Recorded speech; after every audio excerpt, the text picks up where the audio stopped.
Crypto is arguably one of the most exciting and profound innovations to happen to the financial system since the 1950s. However, making money from trading crypto is challenging and confusing for most people. A much better strategy is to just buy and hold. In this video, I will be going through the steps that should be taken by an investor looking to buy and hold crypto while keeping their coins safe. So if you have diamond hands, then hit the like button. Users of crypto have to take extra care and precaution to keep their crypto assets safe, as once they're gone, they are gone. There is no way to reverse transactions and little success in recovering stolen funds. I have been involved with crypto since 2016, so I have done multiple iterations of these steps myself, so I will share what I have done. However, it is important to do your own research, as what is the best option for me may not be the best option for you. Finally, if you are interested in more crypto content, hit the subscribe button as I have more videos lined up for the future. Now, let's get straight into it. Step 1 is to make sure that you have an account at a crypto-friendly bank. Some banks have banned their customers from any transaction relating to crypto. So, for example, they will block you from buying crypto by stopping you from funding your account on an exchange, and they will not let you withdraw money from an exchange back into your bank. The reason banks usually give for banning crypto transactions is money laundering concerns, so they don't want to take on what they perceive to be additional risk. It tends to be the older and more established banks that have banned crypto transactions, such as HSBC. And then the newer fintech app-based banks are the ones that are usually fine with crypto. There's plenty of information online to find out which banks are crypto friendly. I've used a page on the Crypto Buyers Club website for the UK, which is a great resource. I will pop the link to this webpage in the description. Before moving on to the next step, I think it is worth mentioning that the fact that banks have so much control over what you can and can't spend your own money on is a great argument for why decentralization and crypto have a chance of being successful. Not many people are happy with a large organisation having so much control over their finances, and so may begin opting for decentralised solutions. Anyway, on to step 2. Step 2 is to set up a crypto wallet that you control offline. It's vital not to hold your crypto in an exchange wallet, as you ultimately don't control this.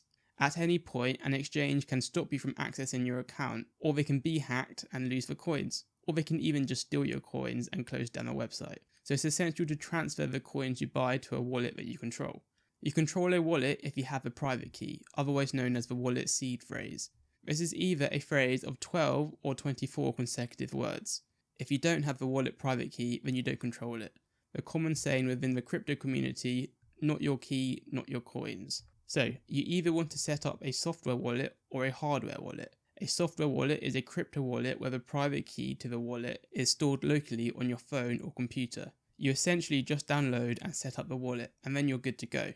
There are plenty of options to choose from. For Bitcoin, I've used Electrum before, and for Ethereum, I've heard great things about My Ether wallet. If you decide to use a software wallet, you just need to make sure that you do a bit of research on the wallet you go with to ensure it's got a good reputation and is safe.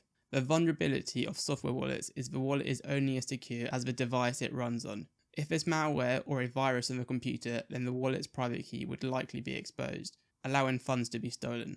Alternatively, the most secure wallet is a hardware wallet. This is a physical device that is explicitly designed for securely storing a wallet's private key. You do have to buy this wallet, but it definitely becomes worth it for the extra security if you hold a large amount of crypto. You can actually use a hardware wallet with a computer infected with a virus and your private key will still remain secure. The most popular hard wallets are the ones sold by Ledger, which has an impeccable security record. If you choose to buy a hardware wallet, it is imperative to buy directly from the company that makes it. Buying from other websites where the product may not directly come from the company is a considerable risk, as someone could tamper with the device before sending it to you. Now step 3, which should be done in conjunction with step 2, is to back up and safely store the wallet's private key. So as said earlier, the private key is what controls your wallet. This also means that if the phone or the device that the wallet is on breaks, you can recover the wallet again using the private key. You need to back this up completely offline though, the most common method of which is writing it on a piece of paper. Of course, you would then need to make sure that it is stored very safely in a place that only you know and can access.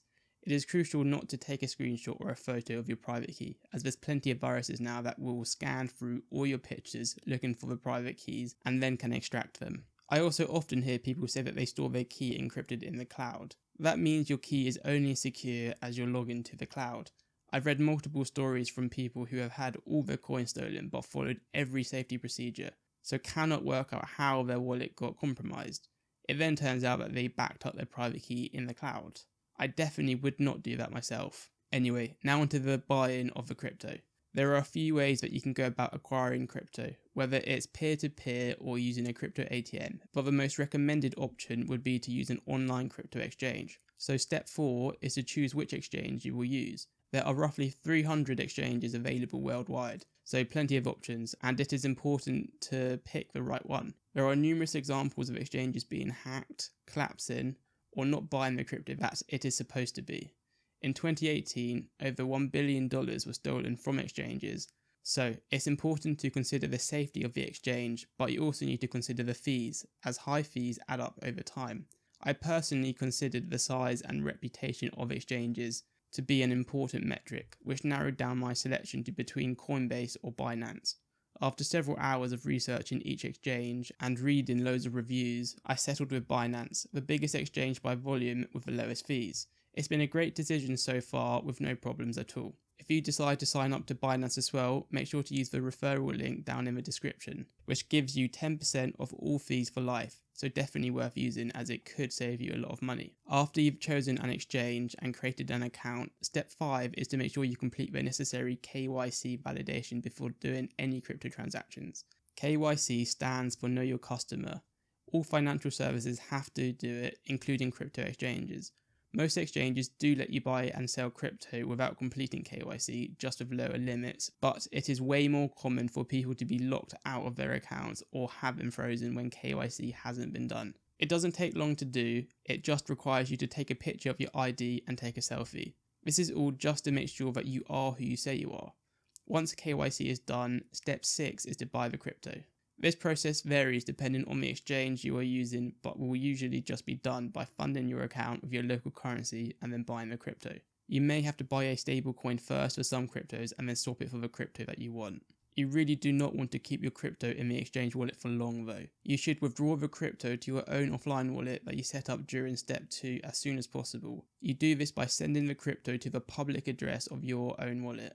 Also, to lower your risk, it is not a good idea to do any large transactions all at once in case there's a problem with the exchange. For example, if I was buying £5,000 of a crypto, such as Bitcoin, I would probably split it up into 10 transactions. So transfer £500 to the exchange, buy £500 of Bitcoin, withdraw that Bitcoin to my own wallet and repeat. Yes, this will increase the transaction fee paid overall, but I view it as insurance if something goes wrong. An optional step is to think about whether you want to earn interest on your crypto. There's a vast amount of ways that a return can be achieved with crypto, all with a different risk profiles to consider. In this video, I think it's worth mentioning a few centralized platforms where you can deposit your crypto and earn a decent return with relatively low risk, such as BlockFi or CELCIUS. I'm not going to go into much detail in this video as there's a lot to talk about with them, but they essentially take deposits from people like me and you and then loan the money out to people who collateralize the loan using their own crypto assets. This makes the loan extremely low risk while earning a high interest. They can be thought of as crypto banks. You definitely need to do your own research into these organizations first before sending any crypto to them. Based on my own risk tolerance and research, I store a proportion of my crypto into CELCIUS, which has been great so far. I currently earn 11% interest on my crypto in there, but it's been as high as 15%. I will be doing a video review on CELCIUS and sharing more on how it works in a couple of months once I've had more experience using it. If you're going to sign up to CELCIUS and want $40 in free Bitcoin, then use the link in the description. And that's it. If you're investing for the long term, you now just need to sit tight. It's best not to regularly check the markets as there can often be brutal drops in crypto that may cause you to panic sell. I've been through my fair share of these over the last few years but never sold, and I'm now doing significantly better because of it, even despite a savage drop seen in the crypto market in May. Thanks for watching guys. Remember, always do your own research and come to your own conclusion. There's lots of misinformation out there, especially with crypto. Have a good day.